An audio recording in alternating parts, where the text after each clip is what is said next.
Shalom, shalom, all praises be unto Yahweh, Bashim Yahushai, Bashim Kakadash. Double honor to the elders and apostles of Great Most and Well. Shalom to the hopeful elect. This topic, I'm going to try and make it quick. It's going to be about, as the scripture talks about, there's neither Jew or Greek, which a lot of these Christians try to use to try and justify that the heathen nations, other nations that are outside of Israel that can make it and be saved. But really and truly, this is actually still talking about Israelites, man. It's just talking about, first of all, when you ask them the question, what's a Jew? A lot of them don't even understand the a lot of them don't even understand what a Jew is. Yeah, they think, a lot of them think, oh, when you say the word Jew, oh, that's all of Israel. No, first of all, Jew is a shortening word for Judah, which is just represents one tribe. But really and truly, when you look into the history in the Book of Kings, on the time of the split, the kingdom split into two groups, two nations: Kingdom of Judah and Kingdom of Israel. Right, and the Jews are the ones that basically knew that they were Israelites, Jews, and kept the traditions, man, or the ordinances. Okay, and also you got to understand in the Apocrypha there's a time of the rulership of the Greeks, man, that conquered our people, which we're going to get into in the book of Maccabees. But here, let me read it. It says Romans 10 and 12. It says, "For there is no difference between the Jew and the Greek." Yeah, there is no difference because the Jew and the Greek that is talking about here are of the same nationality. They're the same people. Okay, it's just that one is Hellenized and one is still keeping the traditions and knows their inheritance and lineage. For the same Lord over all is rich unto all that call upon him. Because remember, when you read Matthew 1:21, Matthew chapter 2, verse 5, it talks about the Lord's coming to save his people. And it specifically says the Israelites, man, especially in Matthew chapter 2. And the Lord said himself, man, I come not, but I am not sent, but unto the lost sheep of the house of Israel. Okay? The problem is, so anti-Christians, they don't look up words. They just see words that sounds different to the Jews and the Israelites, and they just use that and run with it.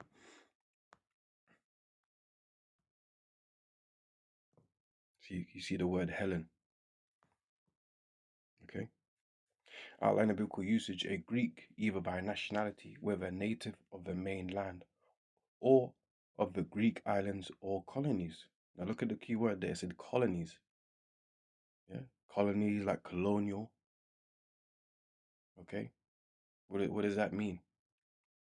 Where a certain empire or race of people colonizes other people, man, takes over their lands.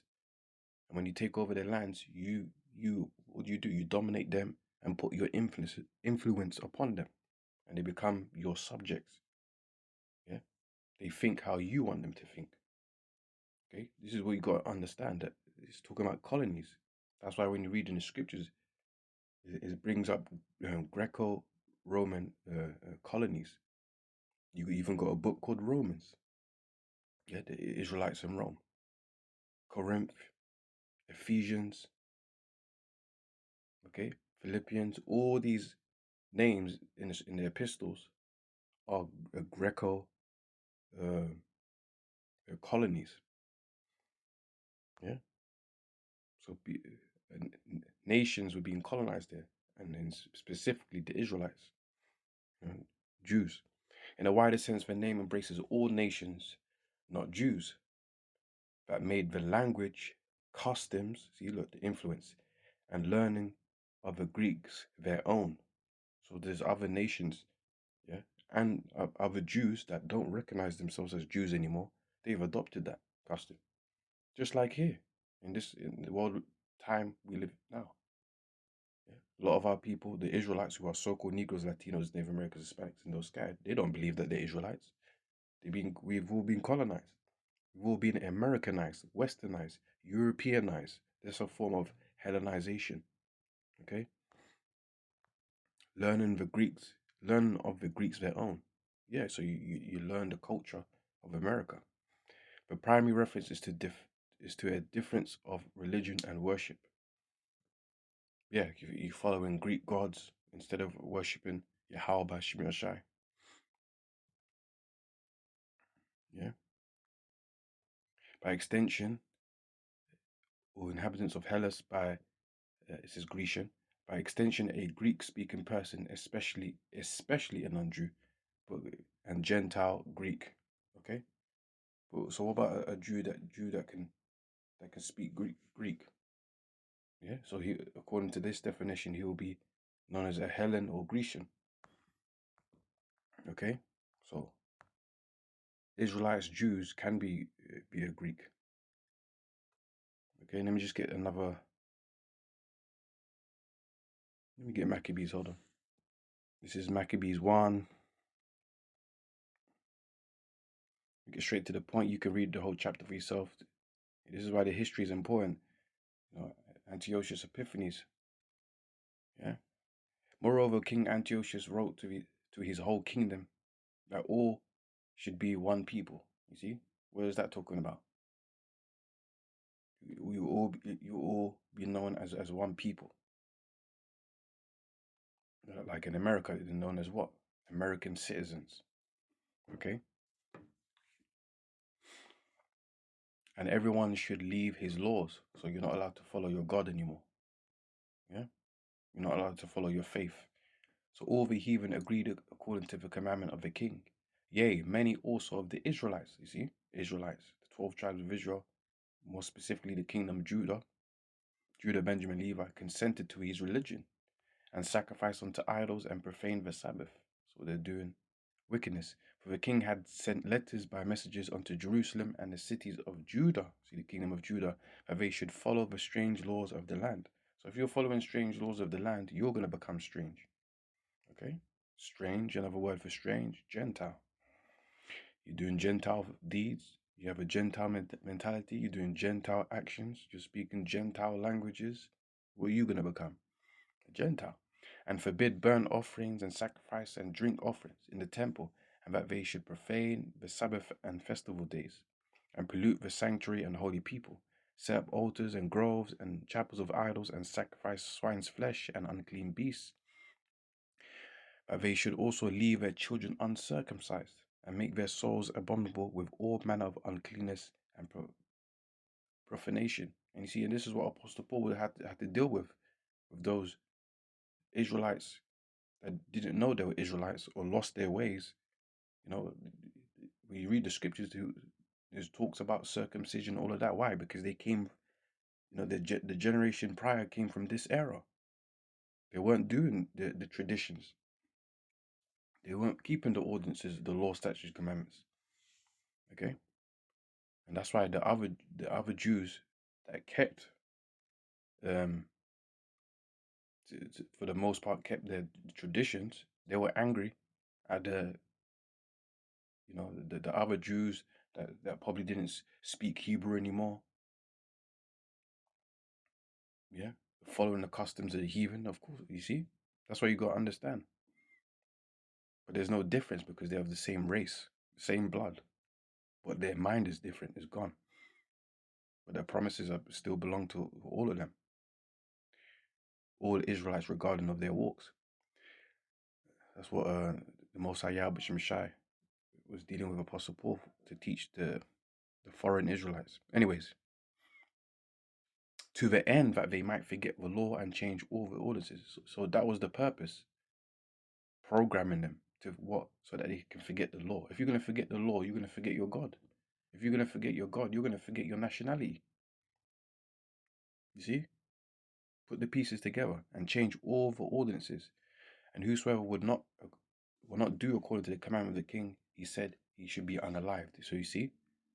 So it was a threat. If you didn't do what the king said, you'll be unalive. You jump 53 and drove the Israelites into secret places, even whosoever they could flee for succor. So you had the Israelites You know, they were like, nah, F this, man. Nah, we're sticking to our heritage and all this. So they had to, few of them in groups had to flee and were getting unalived for it, for disobeying the king's orders. You see, so that created, it was when you read Maccabees, it created rivalry between amongst Israelites, Jews themselves. Oh, you guys are fake Jews, man. You're following them Edomites, them Greek Romans. Yeah. Then you have the other Israelites snitching. Ah, look, master, look, they're not following your commandments. Blah blah blah. Get them unalived and that. You see, rivalry. So if when you understand the history and understand the rivalry, then you understand. No wonder why the Jews hated the Israelite foreigners. Were getting at them. They had rivalry, man.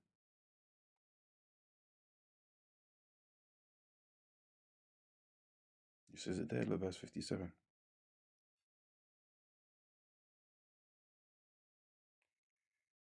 Yeah. But anyways, this is Galatians 3:28. It says, this is another scripture they use. There's neither Jew or nor Greek. It's basically the same thing. No difference. Now listen to this. It says there is neither. So we already dealt with that. There is neither bond nor free. Why is it saying that? Why is it saying bond nor free? Yeah. Bond basically means enslaved, and free means liberated.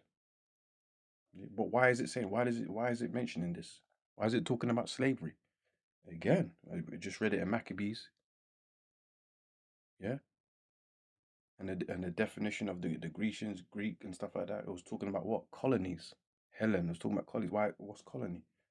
Yeah, an empire or a race of people enslaving another people, conquering and enslaving another people, taking over lands and distribute, just like the transatlantic slave trade, distributing, exchanging, transporting, hum, not just items but human beings too. Yeah, so you snatch them up and sending them to a different location. Yeah, that's what the the colonizers did. It's the same moves. See, so you need to understand why is it you go ask you why is it saying there's neither bond nor free, there's neither male nor female, for ye are all one in Yahushua Mashiach.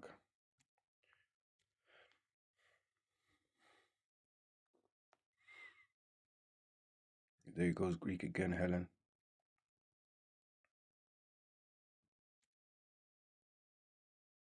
So look, dollars, slave, bondman,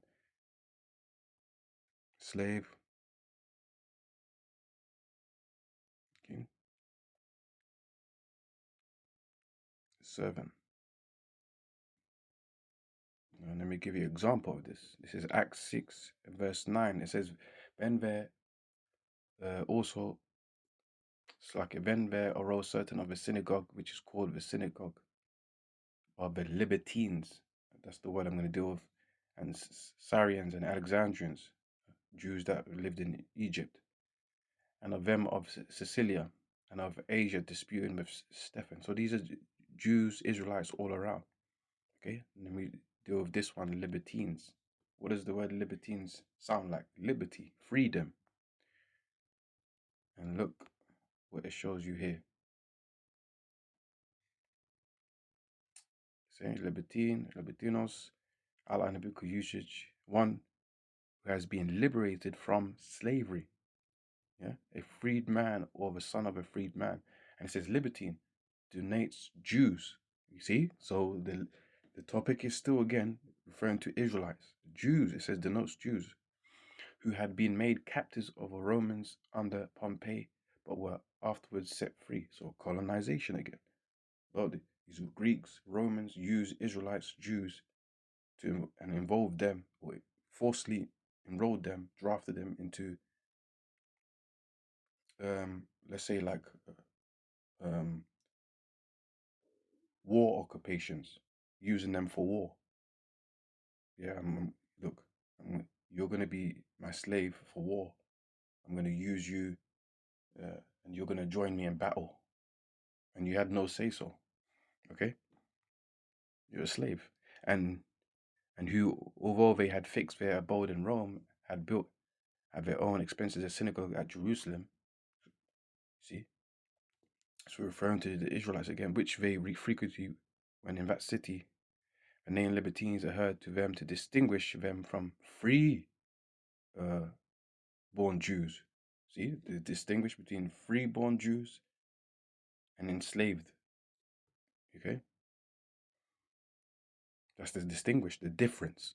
You see, the word distinguish is difference, right? The scripture said what? The Romans one. There's no difference between free and bond. Roughly paraphrasing, or Jew and Greek, but the same thing as well with free and bond. And from free-born Jews who had subsequently taken up their residence at Rome, started living in places of Rome, Greco-Roman colonies. Evidence seems to have been discovered of existence of a synagogue of the Libertines at Pompeii. Okay, being liberated from slavery. Yeah, in previous enslaved Jews. Okay, Libertines. But that's it, really. Now, just shedding a bit on history. Obviously, you can go more detail and stuff like that, but it's just basic. Anyways, with that, all praise be to Yahweh, Bashim Shai, Bashim Kakadash, the bonus of the elders and apostles, or great most and well. Shalom to the elect.